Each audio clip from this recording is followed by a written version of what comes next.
datang dari banyak pertanyaan.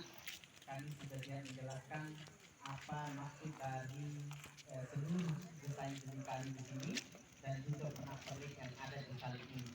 Jadi Rayyan 2 bukan sembarang untuk mengambil warna atau berbagai penak-pernik di sini, dan kami ada maksud dan tujuan di balik semuanya itu. Yang pertama, saya mulai dari warna biru di kedua salib ini. Payung, Mas. Ya, warna biru di kedua salib ini, kita tahu bahwa warna biru itu melambangkan sukacita, melambangkan kesenangan, tapi juga warna biru itu melambangkan duka cita atau sebuah kesedihan. Dan kita tahu bahwa di kedua salib ini, dua pribadi yang disalibkan kedua salib ini, salah satunya adalah salah satu pribadi yang diselamatkan oleh Tuhan, yaitu ketika dia mengetahui bahwa pribadinya pribadi yang berdosa, dan dia tahu bahwa Yesus disalibkan karena dia, makanya Yesus menyambut dia dengan berkata bahwa hari ini juga engkau bersama-sama dengan aku di Firdaus.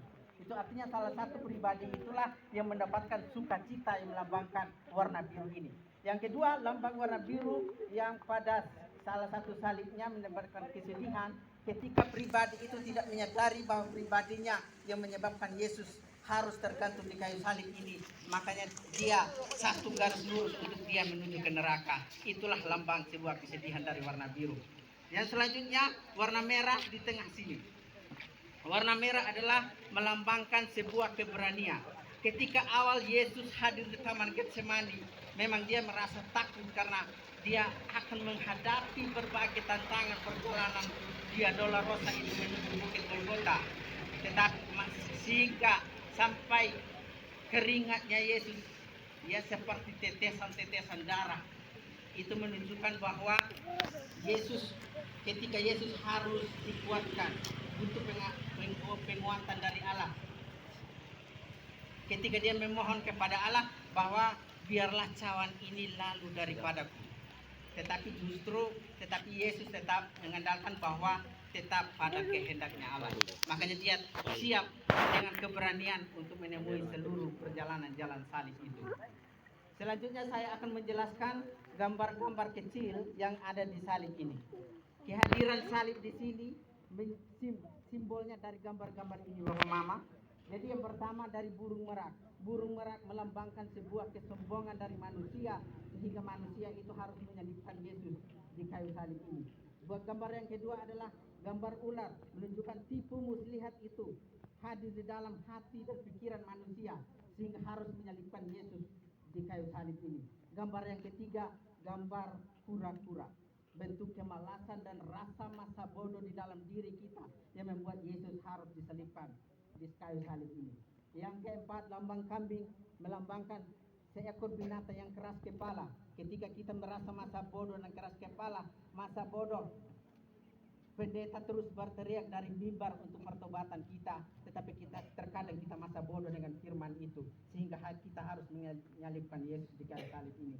Yang ketiga, lambang babi, penuh dengan hawa nafsu kedagingan kita, lambang jijik dan joroknya kita.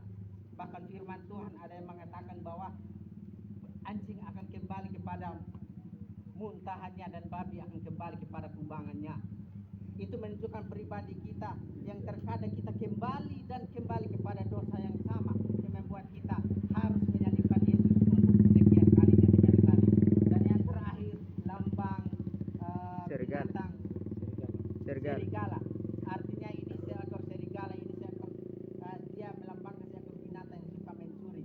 Jadi Bapak Mama, Bapak Ibu yang dipercayakan Tuhan untuk berada di berbagai instansi, jadilah pribadi yang bisa dipercaya. Jangan menjadi pencuri seperti seekor serigala ini. Selanjutnya, kehadiran seluruh binatang ini selalu ada di depan salib ini.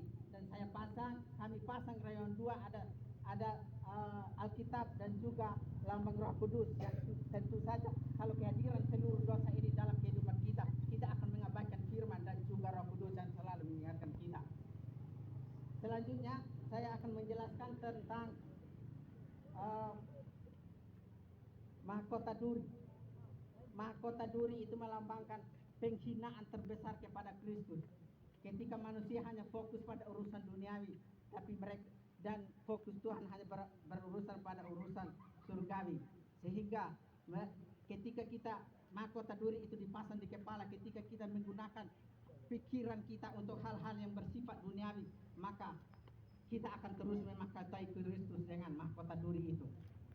Ketika kehidupan kita disimbolkan dengan seluruh simbol yang ada di sini, maka kita akan semakin dekat dengan gua yang ada di samping kiri kita.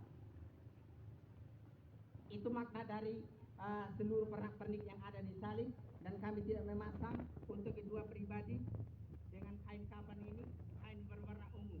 Warna ungu melambangkan simbol sebuah kerajaan pribadi yang berasal dari kerajaan tertinggi. Warna ungu muda, kain ungu tua, kain kirmisi, kain lenan halus adalah kain-kain yang bersifat mahal dan sangat berharga di zamannya. Selanjutnya kami menjelaskan terkait tanah putih yang ada di sini, dan juga tanah, kalau kita melihat begitu berbeda dengan tanah-tanah di sekelilingnya, melambangkan bahwa kami sebagai manusia kita terkadang berusaha untuk menampilkan yang terbaik, tetapi ingat bahwa dosa selalu hadir dalam kehidupan kita. Kita tidak pernah luput dari namanya dosa, sehingga bukit Golgota ini masih ada di tanah putih ini, salib ini masih ada di tanah putih ini. Itu melambangkan pribadi kita bahwa kita tidak pernah luput dari dosa. Hanya Yesus yang akan mampu menyelamatkan kita. Dan yang terakhir, saya akan menyimpulkan botol-botol yang ada di sekitar kita. Kami Rayon 2 tidak ingin menjadi sebuah botol yang ketika dibakar dengan api tidak akan pernah kembali seperti semula, tapi kami mau jadi Rayon 2 mau menjadi seperti pribadi yang tetap utuh ketika masalah demi masalah kita dibakar dengan masalah demi masalah dalam kehidupan. Kami tetap kuat bersama dengan Yesus yang telah berkorban